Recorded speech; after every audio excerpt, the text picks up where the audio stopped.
Okay, fine, we'll talk about it.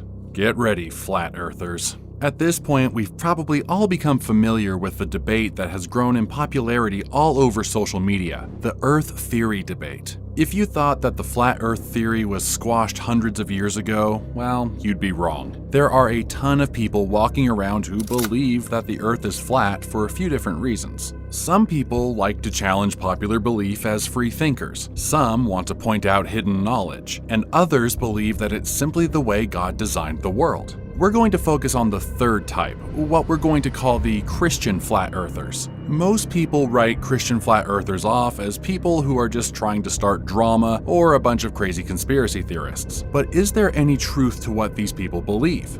Is it the truth? We're going to look at all the facts, including what God says on the matter. If you stay until the end of this video, you'll be able to come to your own conclusion, to globe or not to globe. Alright, so let's start with the side that's getting the most flack. Flat earthers. What is it they believe and why don't they trust the evidence for the globe? You know, that thing you couldn't help but spin when you saw it in your history class? It's just so fun. Anyway, in short, the Christian flat earthers of today believe that all the evidence pointing to the fact that the Earth is a globe is either an unproven theory, or more outrageous, a conspiracy theory set by the government to keep us from knowing the truth. If that's so, what's the truth that's being hidden?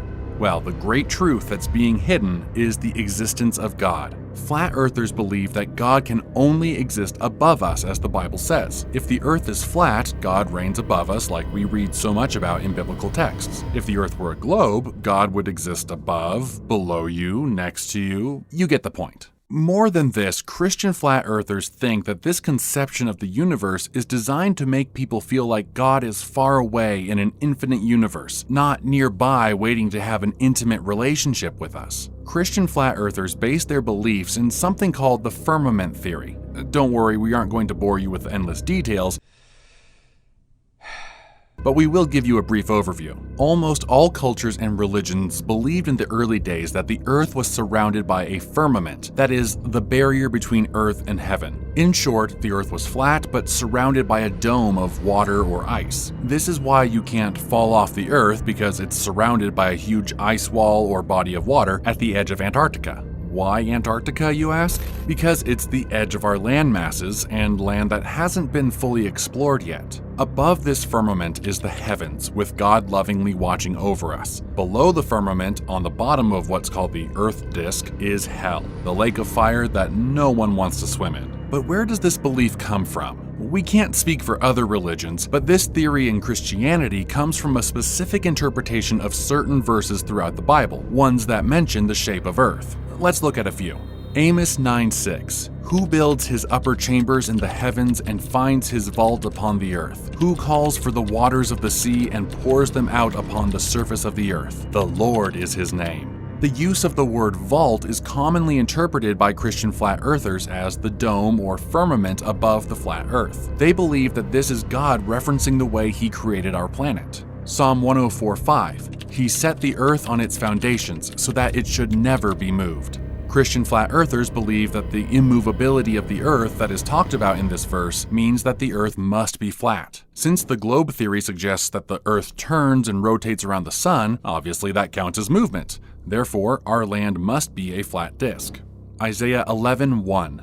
He will raise a signal for the nations and will assemble the banished of Israel and gather the dispersed of Judah from the four corners of the earth.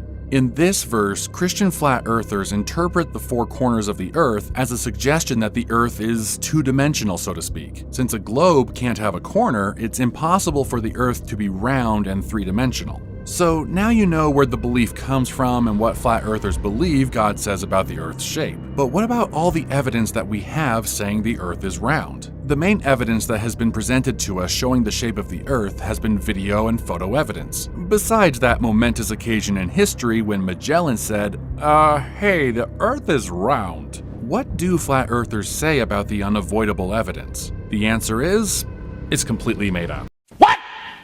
According to these believers, the videos or photo evidence of the Earth is simply a really good instance of graphic design, a made-up picture that someone created on a computer. So what's the counter-argument? Can, as they're called, globeheads, argue with this belief system? Let's break it down. As for the ice wall, the main argument that Christian flat earthers use to support their theory is the Antarctic Treaty System, which is basically a treaty that was signed after World War II that provided limitations for people visiting Antarctica. According to flat earthers, this treaty was only put into place to keep unbiased regular citizens from exploring Antarctica and finding the ice wall. The argument to this is that the treaty doesn't prohibit people from exploring or journeying to these freezing lands. It only prohibits what people can do while they're visiting. Things like disposing of waste, mining, or conducting nuclear experiments. Anyone that wants to visit Antarctica is able to do so, as long as they aren't an evil scientist.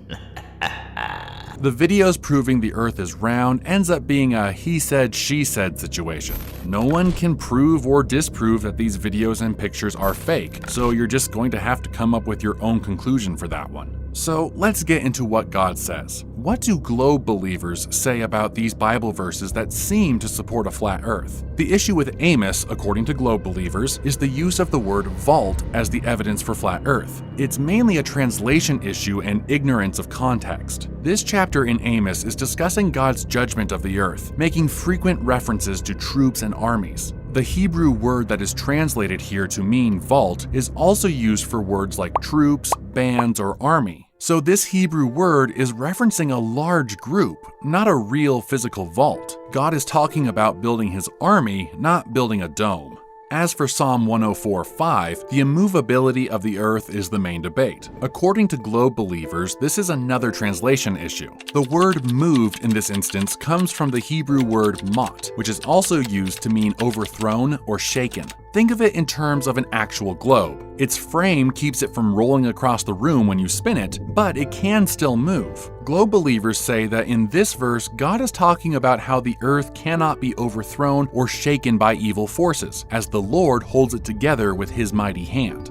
Finally, we come to Isaiah. This is simply a difference in opinion as far as interpretation. Globe believers think that when God says four corners of the earth, he is talking about the four quadrants of the earth that are outlined by the directions of a compass: north, south, east, and west. The points where these quadrants meet are the four corners that are mentioned in the verse. Even if this theory were wrong, globe believers say that even a disk doesn't have four corners. Maybe if the theory was that the earth was a big rectangle, this evidence would have some merit.